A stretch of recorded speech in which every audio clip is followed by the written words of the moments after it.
Hebreus, no capítulo 6, o versículo 4, nos diz o seguinte: porque é impossível que os que já uma vez foram iluminados e provaram o dom celestial e se tornaram participantes do Espírito Santo e provaram a boa palavra de Deus e as virtudes do século futuro, e recaíram e sejam outra vez renovados para arrependimento. Pois assim, quanto a eles, de novo, crucificaram o Filho de Deus e os expõem ao vitupério. O tema de nossa mensagem neste momento é o pleno perdão. O pleno perdão. Nós acabamos de ler um trecho bíblico, e esse trecho, com toda certeza, você já deve ter ouvir algum comentário sobre ele. Porque diz aqui a Bíblia que é impossível aquelas pessoas que uma vez foram iluminadas e provaram o dom celestial, e essas pessoas vieram a cair da fé, cair da graça, é impossível renová-las para a salvação. Será que existe pecado que Deus não perdoa?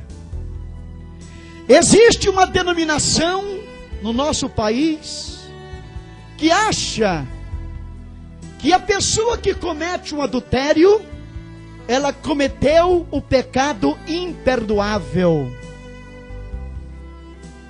e manda simplesmente a pessoa para casa, esperar o dia da morte e ir para o inferno, porque no conceito deles, esta pessoa não tem mais jeito.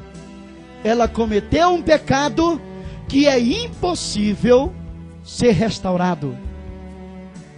Entretanto, quando nós observamos na Bíblia Sagrada e começamos a perguntar qual é este pecado que não tem perdão, quando muitas e muitas pessoas deste mundo afora têm experimentado Jesus Cristo, têm pregado o Evangelho, têm tido uma atividade muito forte no mundo evangélico, de repente fracassaram e caíram, e ficam lá no mundo 1 ano, 2 anos, 10. Conheço pessoas que já viveram desviadas há mais de 20 anos.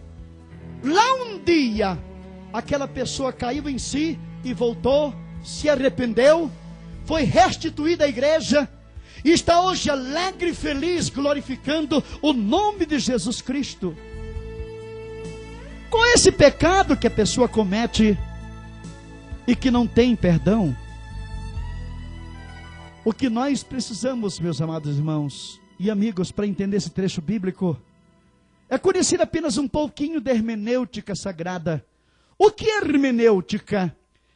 Hermenêutica é a ciência da interpretação da Bíblia. A hermenêutica, ela quando se depara com um texto bíblico, ela faz algumas perguntas como o seguinte: quem escreveu? Por que escreveu? Para quem foi escrita? Qual eram as circunstâncias da época para que tal assunto viesse à tona? A hermenêutica, de posse destes detalhes, ela parte para a análise de um texto, e quando vem a resposta, é com base naquilo que foi analisado. E quando nós começamos a observar este episódio aqui escrito, está em qual carta? Carta aos Hebreus. Quem escreveu? Não temos o nome. Por que foi escrita esta carta? Esta carta, ela foi escrita justamente direcionada aos hebreus. Qual hebreus? Aqueles judeus que tinham saído do judaísmo, de uma tradição milenar, de um ritual que vinha de pais para filhos, E aquelas pessoas aceitaram Jesus como Salvador, abriram mão de todo o seu ritual, daqueles sacrifícios, daquelas coisas todas, para abraçar um cristianismo que estava surgindo nesse momento na face da terra, estava surgindo no mundo. E quando essas pessoas que formaram a igreja primitiva, que eram estritamente judeus, estas pessoas encontraram uma oposição muito forte. Como? Quem já viu abrir mão da nossa tradição judaica milenar e aceitar um cristianismo que está surgindo agora? E essas pessoas foram perseguidas. E o escritor aos Hebreus fala que elas foram espoliadas. Foram tirados os privilégios que possuíam como judeus. Tiraram os seus bens. Estas pessoas foram maltratadas. E muitas delas estavam voltando para o judaísmo. E é justamente para essas pessoas que o escritor aos Hebreus está escrevendo, para estes judeus que aceitaram Jesus e estão voltando para o judaísmo. Ora, o judeu naquele tempo, através do sacrifício feito pela fé, eles alcançaram a sua salvação. A fé no Cristo que viria. Todos aqueles sacrifícios do Antigo Testamento, aqueles holocaustos, aqueles manjares que eles apresentaram no passado para o pecado, era justamente feito pela fé no Cordeiro que viria na frente. Jesus veio. E quem é Jesus? É o sacrifício perfeito. É o Cordeiro de Deus que tira o pecado do mundo. E esses judeus vieram agora e aceitaram Jesus como seu único e suficiente Salvador. E o que é que está acontecendo agora nesse momento de perseguição? Eles estão propensos a voltar para o judaísmo e aquelas práticas rituais. E o escritor escreve nesse momento dizendo: é impossível. É impossível que aqueles que aceitaram Jesus, que aceitaram o sacrifício perfeito, que aceitaram a salvação que Ele oferece, e agora abrem mão dele, quer voltar para ser salvo através do sacrifício de animais. O escritor diz: é impossível que isto aconteça. De tal maneira que esta carta foi escrita para esse grupo de pessoas que estava abandonando o cristianismo e voltando para o judaísmo.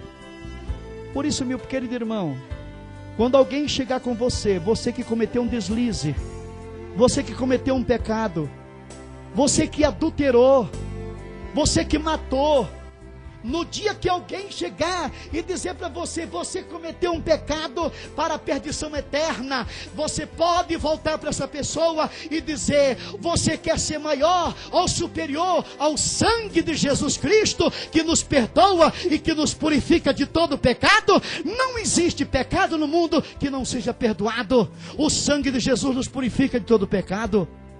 O apóstolo diz: se andarmos na luz, como Ele na luz está, nós mantemos comunhão uns com os outros, e o sangue de Jesus nos purifica de todo pecado.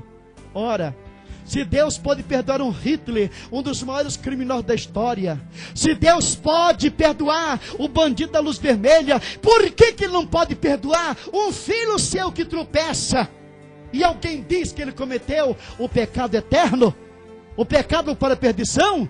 Não aceite isso. Mas eu quero dizer para você nesse momento: sabe qual é o único pecado que não tem perdão? Sabe qual é o pecado que não tem saída, que não tem solução? É a incredulidade, é não crer. Se você não crê que Jesus é o Salvador, então pronto, está perdido.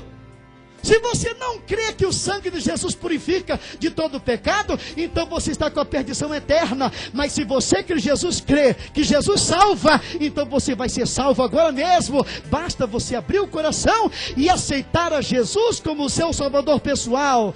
Ou até você que tenha cometido um pecado e que alguém diga que esse pecado é um pecado para a morte, não vá atrás dessa história, porque ninguém pode passar por cima do poder do sangue de nosso Senhor e Salvador Jesus Cristo.